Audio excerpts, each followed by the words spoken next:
Oh, can you just imagine like how she's feeling to just have stumbled across that? Like, I want that. I know.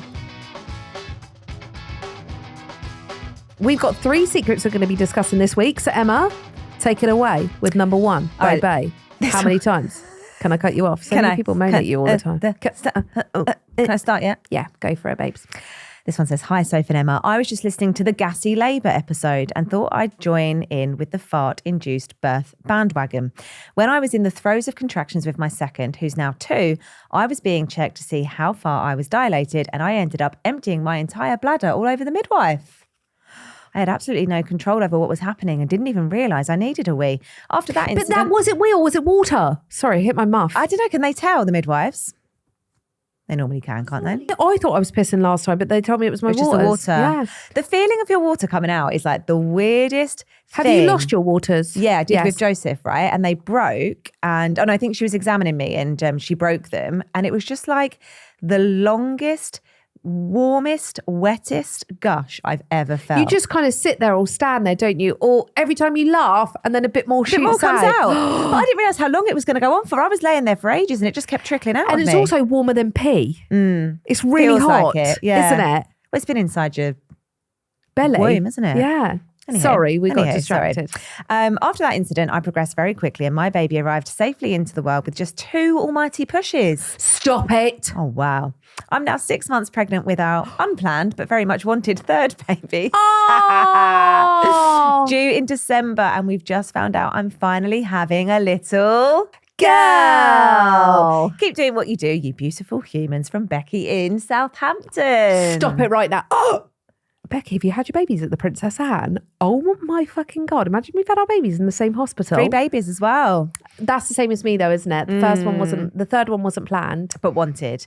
Very much. I feel like that's a good caveat for a 3rd baby. Unplanned, but most definitely wanted. Most definitely wanted. Yeah. And a little girly. Yeah. Because I wonder if she's got 2 boys already. She must have 2 boys. Oh. But honestly, I don't, what is it waters though? That's what we need to know. Is it pee or water? Is it waters or As a wee? midwife, I feel like it's a stupid thing to ask. You can probably tell the difference, can't you?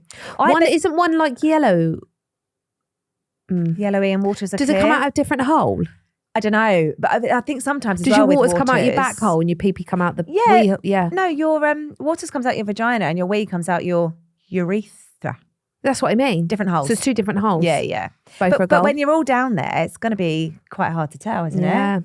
But I literally was like, and my waters kept shooting out when I was in labour with Renly. Yeah. My waters with Joseph were brown because there was meconium in the waters. So I feel like that would have been quite easy to tell that it wasn't wee. But they kept telling me in labour, remember to go to the toilet and keep remembering to empty your bladder. Because it could a full bladder could stop the baby's head coming down. But me, as someone who normally wees all the time, old nap bladder, You over couldn't get here, it out. I did not need a wee during labour. You And were they kept dry saying, in the Sahara. go to the toilet, make sure you empty your bladder. Do you need a wee? I was like, no, I'm completely fine. Turns out his head didn't come down and they were like, your full bladder actually could have been in the way. Oh, fucking hell. So a top tip for you. Well, either that or do a me and just shit yourself. I did. Well, I was shitting the whole time, wasn't I? Yeah. At this point, I'm going to literally shit my baby out because I can't stop shitting. Yeah. So don't ever take lactulose the morning before you give birth because it's a fucking shit show, truly. Yeah. I thought I was honestly going to pass out at one point because I was shitting so much. Did you think like your I body remember was screaming like... to my sister, when was this shit going to fucking stop? I would have rather had the contractions 10 times harder than to be shitting out the eye of a Your needle. body must have felt so empty. Do you know, like... My body was trying to strain. It wasn't contractions. I definitely know the difference. But it was the fact that, you know, when you need to strain for a poo and nothing just coming out. The contractions hadn't started by that point. I hadn't even had the hormone drip or my water's broken. I was just shitting my pants. Shitting through the eye of a needle. So awful. Wow. But there you go. Thank you, Becky, my homie from the SEF. Secret number 2. Hi, ladies. I've been listening to the podcast religiously every single week, and now I finally have a story to share. Shit. It's not I'm my excited. secret, but my late mother's. Unfortunately, my mum passed away a few months ago, and since then, we've had the task of sorting out her house. Oh, I'm so incredibly sorry. sorry. Looking through the garage, my sister and I found pretty much our entire childhood stored away, including quite literally every single piece of art we've done since birth, if you can even call it art. We found baby books, toys, and even the crib we both used when we were babies. All this time, my mum had secretly been keeping every single memory from our childhoods. You're going to cry, aren't you? She's gone. I'm so thankful my mum kept these things, as it means I can now share them with my baby and have a piece of my mum with them as well. I love the pod. Thank you for being honest about life and everything in between. Love, Anonymous. I wasn't ready for that. I know. I didn't know that was going to be a sad one. We need a trigger warning, for God's sake. Can you just imagine like how she's feeling to just have stumbled across that? Like, I want that. I know. And a few months as well. That's so sad and fresh. So to find all that stuff must have been lovely. We were talking about this the other day because your mum's a keeper of everything. Stefan's mum's kept everything. My mum and dad, savage. I'm going to have nothing to look back on. Oh, God. I'm so sorry. But what a wonderful memory, though. I know. That she's done all that. And like, if you didn't know about that and imagine just finding it and know that she's kept it. What a lovely surprise. I know. I'm not okay today. No.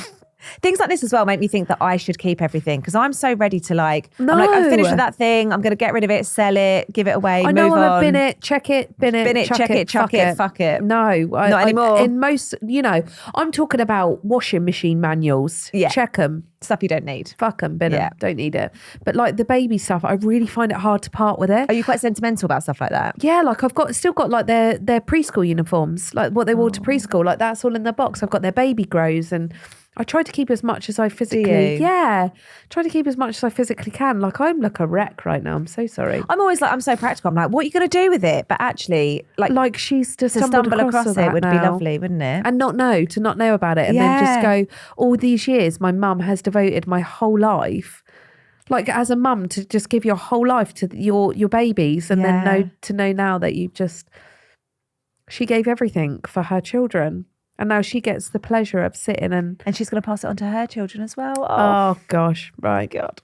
I love you dearly for that. Thank you so much. And thank you for being such a lovely person to sit here every week as well and listen to us waffling on. Thank you for listening. So incredibly grateful for you. Rubbish. God.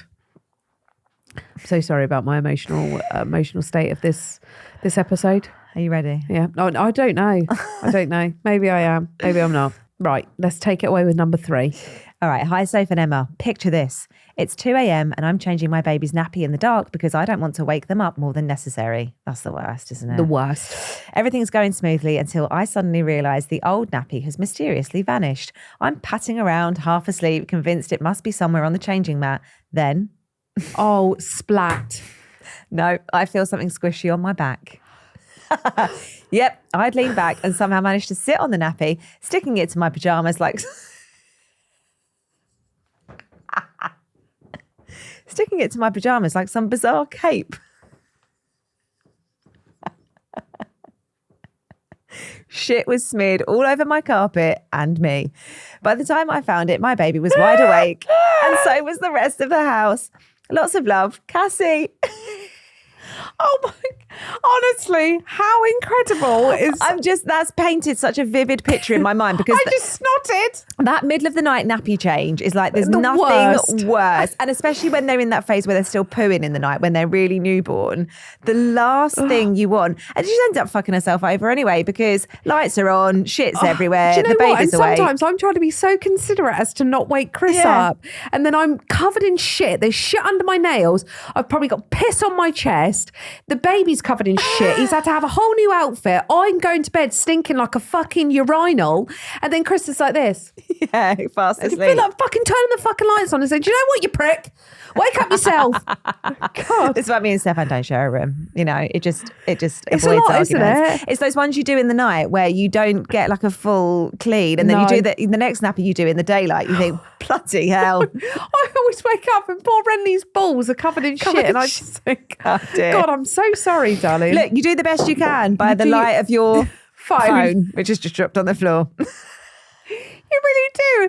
I just love the fact that we're all there, like with a torch as well. And you're like, the amount of times I've run my phone over his willy, just so I can see if I've got just flashlight in the old ball sack.